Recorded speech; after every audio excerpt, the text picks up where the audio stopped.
ನಮಸ್ಕಾರ ಸ್ನೇಹಿತರೆ, ಭಾರತೀಯ ಪರಂಪರೆ ಮತ್ತು ವಾಸ್ತುಶಾಸ್ತ್ರದಲ್ಲಿ ಮಾವಿನ ಮರಕ್ಕೆ ಅತ್ಯಂತ ಪವಿತ್ರವಾದ ಸ್ಥಾನವಿದೆ. ಮಾವಿನ ಎಲೆಗಳನ್ನು ಮಂಗಳ ಕಾರ್ಯಗಳಲ್ಲಿ, ಹಬ್ಬಗಳಲ್ಲಿ ಮತ್ತು ಪೂಜೆಗಳಲ್ಲಿ ತೋರಣವಾಗಿ ಬಳಸುವುದು ನಮ್ಮ ಸಂಪ್ರದಾಯದ ಅವಿಭಾಜ್ಯ ಅಂಗವಾಗಿದೆ.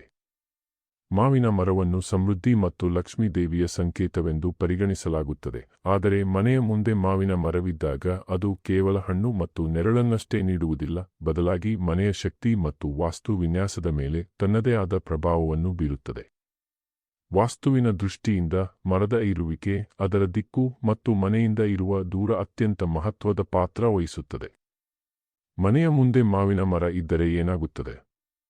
ಈ ಪ್ರಶ್ನೆ ಬಹಳ ಜನರಿಗೆ ಕುತೂಹಲ ಹುಟ್ಟಿಸುತ್ತದೆ. ಭಾರತೀಯ ಸಂಪ್ರದಾಯದಲ್ಲಿ ಮರಗಳು, ವಿಶೇಷವಾಗಿ ಮಾವಿನ ಮರ, ಕೇವಲ ಹಸಿರು ಸೌಂದರ್ಯಕ್ಕೆ ಮಾತ್ರ ಸೀಮಿತವಾಗಿಲ್ಲ. ಅವುಗಳಿಗೆ ಆಧ್ಯಾತ್ಮಿಕ, ಆರೋಗ್ಯಕರ ಮತ್ತು ವಾಸ್ತುಶಾಸ್ತ್ರದ ದೃಷ್ಟಿಯಿಂದ ವಿಶೇಷ ಮಹತ್ವವಿದೆ. ಬಹುಶಃ ನಮ್ಮ ಹಿರಿಯರು ಮನೆಯಲ್ಲಿ ಅಥವಾ ಮನೆಯ ಮುಂದೆ ಯಾವ ಮರವನ್ನು ನೆಡಬೇಕು, ಯಾವುದು ಬೇಡ ಎಂಬುದನ್ನು ಬಹಳ ಯೋಚಿಸಿ ಹೇಳುತ್ತಿದ್ದರು. ಇಂದಿನ ಪೀಳಿಗೆಗೆ ಅದು ಅಂಧಶ್ರದ್ಧೆ ಅನ್ನಿಸಬಹುದು, ಆದರೆ ಅದರ ಹಿಂದೆ ವೈಜ್ಞಾನಿಕ ಮತ್ತು ಮಾನಸಿಕ ಕಾರಣಗಳು ಇದ್ದವೆ. ಮಾವಿನ ಮರವನ್ನು ಭಾರತದಲ್ಲಿ ಕಲ್ಪವೃಕ್ಷ ಎಂದು ಕರೆಯುತ್ತಾರೆ, ಏಕೆಂದರೆ ಇದು ಹಣ್ಣು, ನೆರಳು, ಔಷಧೀಯ ಗುಣ, ಹಸಿರು, ಪರಿಸರ ಎಲ್ಲವನ್ನೂ ಒಟ್ಟಿಗೆ ಕೊಡುತ್ತದೆ. ಮನೆಯ ಮುಂದೆ ಮಾವಿನ ಮರ ಇದ್ದರೆ ಮನೆಗೆ ಒಂದು ಶಾಂತ ವಾತಾವರಣ ನಿರ್ಮಾಣವಾಗುತ್ತದೆ. ಬೆಳಿಗ್ಗೆ ಹಸಿರು ಎಲೆಗಳನ್ನು ನೋಡುವುದರಿಂದ ಮನಸ್ಸಿಗೆ ಶಾಂತಿ ಸಿಗುತ್ತದೆ. ವಾಸ್ತುಶಾಸ್ತ್ರ ಪ್ರಕಾರ ಹಸಿರು ಮರಗಳು ಮನೆಗೆ ಪಾಸಿಟಿವ್ ಎನರ್ಜಿ ತರುತ್ತವೆ. ಆದರೆ ಮರವನ್ನು ಯಾವ ದಿಕ್ಕಿನಲ್ಲಿ ನೆಡಲಾಗಿದೆ ಎಂಬುದು ಬಹಳ ಮುಖ್ಯ. ಸಾಮಾನ್ಯವಾಗಿ ಮನೆಯ ಸುತ್ತಮುತ್ತ ಹಸಿರು ಇರುವುದು ಶುಭ ಎಂದು ಹೇಳಲಾಗುತ್ತದೆಯಾದರೂ ಮಾವಿನ ಮರದ ವಿಷಯದಲ್ಲಿ ಕೆಲವು ನಿಯಮಗಳಿವೆ. ವಾಸ್ತುಶಾಸ್ತ್ರದ ಪ್ರಕಾರ ಮನೆಯ ಮುಖ್ಯ ದ್ವಾರಕ್ಕೆ ಅತಿ ಹತ್ತಿರದಲ್ಲಿ ಅಥವಾ ನೇರವಾಗಿ ಎದುರುಗಡೆ ಅತಿ ಎತ್ತರದ ಮಾವಿನ ಮರವಿದ್ದರೆ ಅದನ್ನು ದ್ವಾರಭೇದ ಎಂದು ಕರೆಯಲಾಗುತ್ತದೆ. ಅಂದರೆ ಇದು ಮನೆಯೊಳಗೆ ಪ್ರವೇಶಿಸುವ ಧನಾತ್ಮಕ ಶಕ್ತಿಗೆ ಅಡ್ಡಿಯುಂಟು ಮಾಡಬಹುದು ಎಂಬ ನಂಬಿಕೆಯಿದೆ. ಇದರಿಂದ ಮನೆಯ ಯಜಮಾನನ ಪ್ರಗತಿಯಲ್ಲಿ ಅಡೆತಡೆಗಳು ಅಥವಾ ಆರೋಗ್ಯ ಸಮಸ್ಯೆಗಳು ಉಂಟಾಗಬಹುದು ಎಂದು ಕೆಲವು ವಾಸ್ತುತಜ್ಞರು ಎಚ್ಚರಿಸುತ್ತಾರೆ.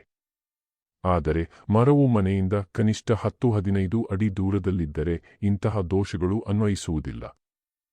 ದಿಕ್ಕುಗಳ ಬಗ್ಗೆ ಮಾತನಾಡುವುದಾದರೆ, ಮಾವಿನ ಮರವು ಮನೆಯ ದಕ್ಷಿಣ ಅಥವಾ ಪಶ್ಚಿಮ ದಿಕ್ಕಿನಲ್ಲಿದ್ದರೆ ಅದನ್ನು ಅತ್ಯಂತ ಶುಭವೆಂದು ಪರಿಗಣಿಸಲಾಗುತ್ತದೆ. ಈ ದಿಕ್ಕುಗಳಲ್ಲಿ ಎತ್ತರದ ಮರಗಳಿದ್ದರೆ ಮನೆಯು ಸ್ಥಿರವಾಗಿರುತ್ತದೆ ಮತ್ತು ಆರ್ಥಿಕವಾಗಿ ಲಾಭದಾಯಕವಾಗಿರುತ್ತದೆ ಎಂದು ವಾಸ್ತು ಹೇಳುತ್ತದೆ. ಆದರೆ ಪೂರ್ವ ಅಥವಾ ಉತ್ತರ ದಿಕ್ಕಿನಲ್ಲಿ ಅತಿ ಎತ್ತರದ ಮತ್ತು ದಟ್ಟವಾದ ಮಾವಿನ ಮರವಿದ್ದರೆ ಅದು ಸೂರ್ಯನ ಅಮೂಲ್ಯವಾದ ಕಿರಣಗಳು ಮನೆಯೊಳಗೆ ಬರದಂತೆ ತಡೆಯುತ್ತದೆ. ಸೂರ್ಯನ ಬೆಳಕು ಕಡಿಮೆಯಾದಷ್ಟು ಮನೆಯೊಳಗೆ ನಕಾರಾತ್ಮಕತೆ ಹೆಚ್ಚುವ ಸಾಧ್ಯತೆ ಇರುತ್ತದೆ.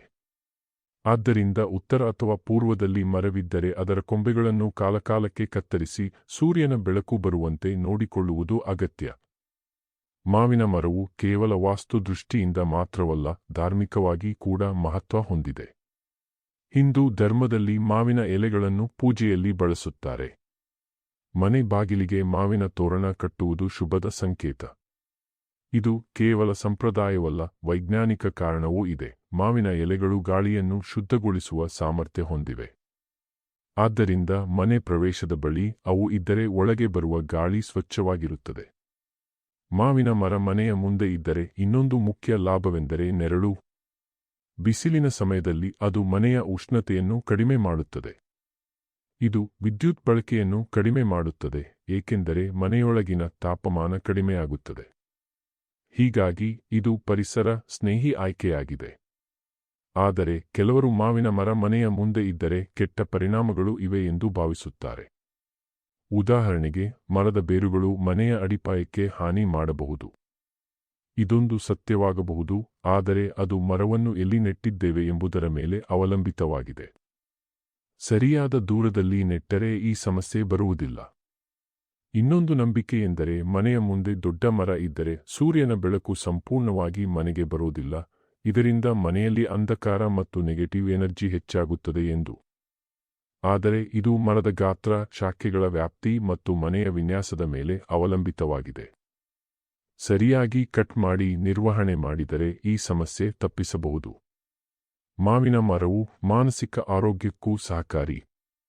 ಹಸಿರು ವಾತಾವರಣದಲ್ಲಿ ವಾಸಿಸುವವರು ಹೆಚ್ಚು ಶಾಂತ, ಸಮತೋಲನದಲ್ಲಿರುತ್ತಾರೆ ಎಂದು ಅಧ್ಯಯನಗಳು ಹೇಳುತ್ತವೆ. ಮನೆಯ ಮುಂದೆ ಮಾವಿನ ಮರ ಇದ್ದರೆ ಅದು ಒಂದು ನೈಸರ್ಗಿಕ ಥೆರಪಿ ಹಾಗೆ ಕೆಲಸ ಮಾಡುತ್ತದೆ. ದಿನವೂ ಮರವನ್ನು ನೋಡುವುದು, ಅದರ ನೆರಳಿನಲ್ಲಿ ಕುಳಿತುಕೊಳ್ಳುವುದು, ಇವುಗಳು ಮನಸ್ಸಿನ ಒತ್ತಡವನ್ನು ಕಡಿಮೆ ಮಾಡುತ್ತವೆ. ಮನೆಯ ಮುಂದೆ ಮಾವಿನ ಮರ ಇದ್ದರೆ ಪಕ್ಷಿಗಳು ಬರುತ್ತವೆ, ಪ್ರಕೃತಿ ಜೊತೆ ಸಂಪರ್ಕ ಹೆಚ್ಚಾಗುತ್ತದೆ. ಇದು ಮಕ್ಕಳಿಗೆ ಸಹ ಶಿಕ್ಷಣದಂತೆ ಆಗುತ್ತದೆ. ಪ್ರಕೃತಿಯ ಮಹತ್ವವನ್ನು ಅವರು ಅರಿಯುತ್ತಾರೆ.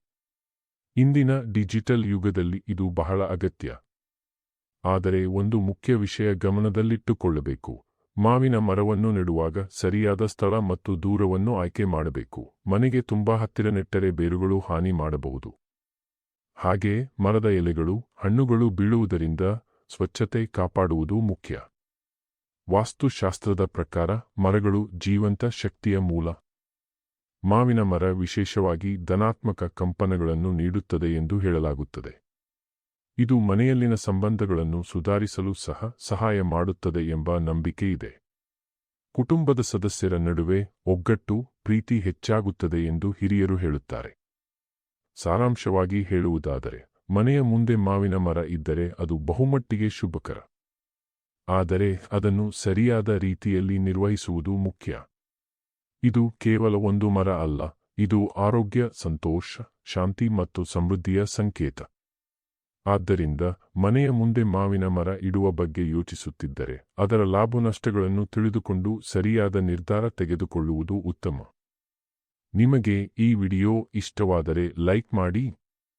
ಮತ್ತಷ್ಟು ವಿಡಿಯೋಗಳಿಗಾಗಿ ನಮ್ಮ ಚಾನೆಲ್ ಅನ್ನು ಸಬ್ಸ್ಕ್ರೈಬ್ ಮಾಡಿ. ಧನ್ಯವಾದಗಳು.